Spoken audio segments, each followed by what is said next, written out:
what can be good about using summary sources. They do help, again, like novice, like researchers in an issue, build the knowledge that you need, understand new perspectives, or even realizing what the perspectives and the concerns of those different perspectives are, so that you can get a better sense of them and do more in-depth research on them. Get new questions and terms, like figure out what it is you don't know so that you can know where to go and learn kind of some background. There's lots of sources on the internet that serve similar purpose as tertiary sources like Wikipedia, like WebMD, CQ Researcher, Helpline. I'm going to show you CQ Researcher really quick. So one of the things I want to show you kind of as a comparison, if you go to, I'm going to go to Wikipedia. I probably spelled that wrong. Wikipedia, and I'm going to look up, just do Wikipedia. You'll notice it gives you a lot of, like if you scroll through, actually, let me not just use the main page, because that's pretty silly. I'm going to do one that I go to, standardized testing. Okay, so when we're at standardized testing and you scroll through, one of the things you'll notice about Wikipedia is there's lots of links. Now, it does take you to other Wikipedia pages, which, I mean, wouldn't necessarily pass the crap test for that one, because it just keeps you in, like, circular motion, staying within the same site. You can see my dog over here. But as you're scrolling through, it gives you an overview. Here's some of the contents that it has, that if you don't know anything about the issue, you get history, scoring information, standards, all kinds of other like information, educational decisions. There's a lot, major topics, other stuff. It just goes on and on and on. What you kind of can at least start with to get a sense of what people are talking about, and all these sources at the end. Okay, and I know you're thinking like, really, Wikipedia, can we do that? So we'll get into that in a second. But CQ Researcher is kind of considered the, like, I guess the academic Wikipedia. It's more, I guess, more credible. It doesn't have some of the same concerns that Wikipedia often has. It will often give you the future of meat. Cool. I'm going to pull that up. It's going to give you introduction, overview, background, current situation, what's happening now, pros and cons. I really like because it takes like two opposing like researchers and like pulls from like what they have said about the issue to kind of show that like give and take. Chronology, so you've got like good like history and dates of the conversation, maps and graphs, bibliography for sources. It's really an excellent place to get started when you're thinking about your research, and it does some of the same things as Wikipedia might and some of these other like tertiary sources. I'm also going to show you one of these other sources like Helpline first. You get this like light box that pops up, which is a little suspicious, and I kind of want to use Helpline just to show that like some sources are tricky. They can be useful for information to kind of get you off the ground and give you tools. You wouldn't necessarily want to cite Helpline as a source, especially in like an academic text. It might not pass all the parts of the crap test. Now, you might even look at this and think this is a content farm. Lots of like images, a lot of the links kind of take you to like within the same, like keep you in that circular, like within the same site, kind of like Wikipedia does, which is a little weird. It's got a good bit of ads, but it has a lot of text too. It's sort of like, it's kind of hard to tell with this one. And one of the things to think about is one, paying attention to the author first, and it's reviewed by this person. So it's written and it's been reviewed. If you click on the author, it takes you to their like nutrition team, and then these are the people that takes you to some of their like LinkedIn pages, but it has like really specific information and credentials for the people that like write this information. Then you can kind of scroll down and see everybody, and I also want to look at, let's see if I can go backward a little bit, sorry. I want to go back to who reviewed it. And reviews just like peer review, like they just went through and checked everything. So medical advisor. So again, you at least have people you can check their resource, like you can check their credibility. It's being reviewed by someone else. It's, if you scroll through, let's see, I don't see sources. Here we go. We're getting to sources. Okay, so with this, it's Helpline, probably more Helpline. Let's see if it gives us anything different. So far, nothing. Everything is Helpline, which is a little bit suspicious. It has some other, like, kind of helpful information. Again, it's not necessarily as superficial as some of the Content Farm information. It may have some useful things you can research. I am a little concerned that all of these sources are Helpline. Usually some of these articles will give you some different things.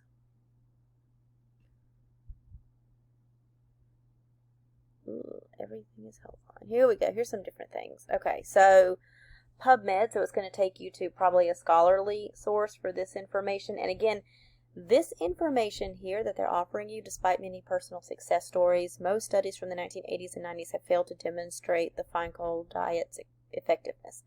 That's a super general point to make, to be pulling from all these sources. I really didn't need to do all that. So again, they kind of just are pulling these sources in to have sources. You know what I'm saying? Like super general source. They really don't need to do all this. It's just sort of like extra reading you can go do to check the point that they've made. But as a researcher, you could go to these places and actually use these as your sources. So it's a really good jumping off place. And it can take you, like if you keep going down, they've got a lot of these like scholarly things that are going to be, like, I'm glad I finally got to these. I was sort of worried there for a minute.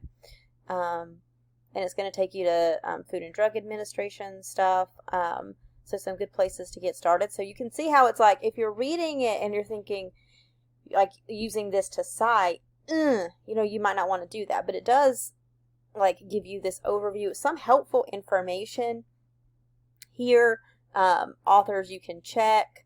But I think the goal with Helpline is, again, it's tertiary because they're more just like gathering information from a lot of sources and kind of laying it out to try to be helpful for people who maybe don't know much about these specific health issues that they're writing about. It's there just to provide this basic, like, get you off the ground information. And if you want to go read more, here's all these sources where you can go read more. But again, like the purpose is a little bit different for these tertiary sources. So that's what you have to do, is accept them for what they are.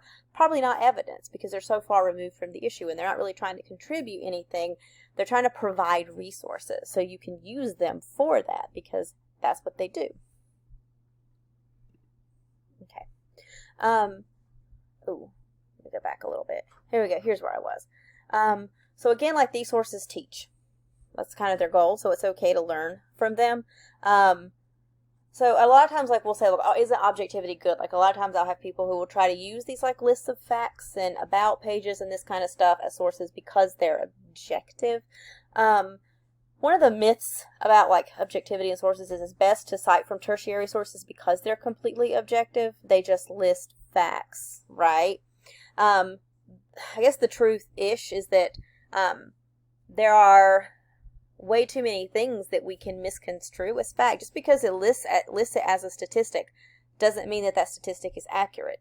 If you go to that study, it could be quoted out of context. Like, just seeing that fact on a list doesn't necessarily make it usable. You would then have to do the work to go check it because they're just listing stuff, you know?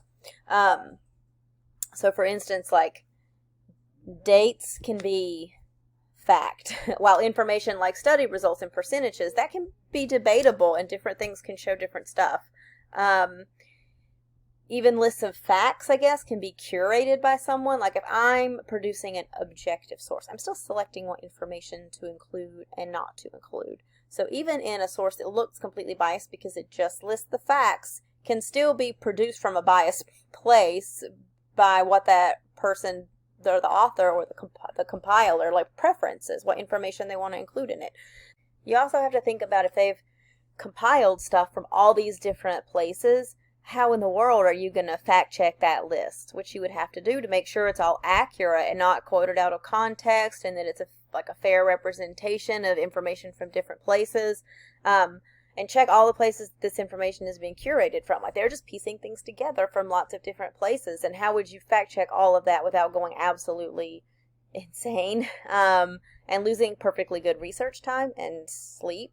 So again, like, you can use it as a jumping off point, but typically it comes from other places. So then after you read that list, you still got to go to those places that the information came from in the first place anyway, and it gets trickier from here. So here's an example of a problem that you could encounter. Okay, so a primary, so say we're researching an event or issue or, something like we do, and a primary source might be like a news story about that event written by a reporter on the scene that day, like live coverage, Secondary might be an essay or an article referencing that reporter's point, as part of their argument later, like an article that came out and then uses that live coverage to, talk about something that they want to talk about in that article. That would be secondary. Tertiary might be that Wikipedia page that uses the secondary source to report about that event from a removed perspective. So it's not using the primary, it's going to the secondary source and using that just to say, here's what happened, and linking you to that secondary source. Okay. What if that Wikipedia page, though, is using another tertiary source? What if it's citing, like, another reference, or whoever contributed that fact to Wikipedia, cited it from another, like, tertiary source, and then that source cited it from a secondary source, and then the secondary source is using the live coverage. And you're using that Wikipedia page that's 4 times removed, but now you're putting that page in your paper. So now your reader is going to notice that you're 4 to 5 times removed from the original information, from the live coverage. And if you think about it, like, we want to say, well, it's, here, it's evidence, so it's cool, right? But, like, it's like putting your reader at the end of a bad game of telephone. That game where you whisper something in somebody's ear and it goes on down the line, and the person at the end of the line never gets it right. And it's usually something super funny, and your reader doesn't want to be at the end of a bad game of telephone. The goal for a responsible researcher is always to get as close back to that source as possible. So if you're reading an article and they're citing this researcher, the goal is never to quote in your paper from that researcher or from that article. You would go back to the first place because you don't want to be quoting out of context and misrepresenting what that writer said. Because again, you're reading that researcher in the context of this writer and now putting that writer in your paper. And it really can get confusing after a while and lose some credibility. The further you stay removed from the original sources of information, the less credible your paper looks. So no matter how hard you work in this scenario, no matter how hard you work on other parts of the paper, that one mistake is going to give your reader a reason to question your ethos or your personal credibility, your responsibility, your knowledge and the level of research you put into it. It's going to give them a reason to call you into question and therefore question the other parts of your argument and what you have to say. So Wikipedia is a tertiary source, like an encyclopedia. It's a free encyclopedia. It's collaborative, so it's a type of common space peer production. It was pretty revolutionary because, when I was a kid, like, you didn't have a Wikipedia, you could just quickly look up anything on. You had to pay for, like, an encyclopedia, like a Britannica subscription that came with your, like, 400-pound computer. So the fact that, like, you can just get on Wikipedia and find anything is pretty amazing. And if you're, like, looking at the page itself, like, it has some standard conventions. Sorry, that's my puppy whining. It has, like, the definitions and the overview of it. I showed you the page before. It has that table of contents where you can see, like, what is it that I need to know. You can get what's happening now in terms and history and different perspectives and more reading. It typically starts and, like, moves through, like, chronologically. So you get that history and then, like, work your way through. It's got that... We like to see more black and white, so it's got that nice, like, black and white color tone. The small font wants to look as credible as possible, like a reference material. And it does, like, if you look at the writing, like, even though it's collaborative, like, it keeps a really objective tone and style. Like, you have to contribute in a particular way, because if all these writers were writing in their own style, all these contributors, it would just sound like a hot mess. But you have to they have to maintain, like, that objective, like, there's no writerly presence in that text, so it reads like one solid, like, document. So why is Wikipedia bad? I mean, you've heard probably a lot of this before. The fact that it's open collaboration, like, it can be good and bad. Like, the fact that it's open collaboration can really give you a system of checks and balances, because you have people from lots of different places with lots of different knowledge bases and opinions, like, checking each other on this information. It can also be bad, because then you have to, wonder, like, if the person contributing it is credible, which is probably what you've heard before. The fact that it's regularly updated can be good and bad too. First, it's really difficult to cite Wikipedia because it's regularly updated. That document is not static. So if you try to cite from it and then that information changes, people cannot fact check what you've said. It also, one of the things that the fact that it's regularly updated, like, what is really good about that is you actually get to see the conversation about this issue taking place. Like, you can watch it move, because as events and studies and things happen, people are contributing stuff. So you can see, like, in the comments, like, why people changed what they did and what's happening, and it's a good representation of a conversation about a topic, about an issue. And the fact that it's regularly updated means it's almost always, if the topic is popular, it's going to be the most updated, most current, like, things that are happening with that issue. One of the things that's hurtful about it is it does hurt the writer's credibility, because it's not academically respected, because it's so far removed from the issue, and it's like the first source that pops up. It really can connote laziness if, on the researcher's part, if you have 5 sources and a bunch of them are tertiary, like one of them is Wikipedia, it really makes the readers think that you didn't do very much work, that you didn't do your homework, that you stopped at the first source that popped up. There's no work involved in that, really. And it can also connote a lack of knowledge, because Wikipedia, again, is a tertiary, like, overview source. If you never move beyond the overview, like, that sends a bad message too. It can be good as a research. So as the writer of a text, it's not helpful. As the researcher, it can be super helpful, because it gives you that overview, helps you figure out where to go next with keywords and questions, and it can also help you, like, overview, like, what some of the different perspectives and concerns are. Because sometimes we think we know what the concerns are and what the different perspectives are, and then we, like, come up with new stuff, or get a better sense of what the concerns are, or the types of sources other perspectives are using that we can, like, go check out. And it also does provide those helpful sources. If you go to the end of the list, like, you do what I call, or what is called, like, citation chasing, you can make your research go super fast by looking at the references to the sources you are reading. So if you look at Wikipedia and you scroll down to the bottom, there's usually tons of stuff. And some of it might be helpful and some aren't. You can sift through and get 5 new sources you can now go read, to kind of push your research along faster. Same thing with like CQ Research, or when we looked at, like, Helpline. There were all kinds of scholarly texts, like, cited. Sorry, my dog's getting involved. There were all kinds of, like, scholarly sources and things, like, cited from that article. So even though you might not cite Helpline, like, you can get tons of sources to cite from Helpline.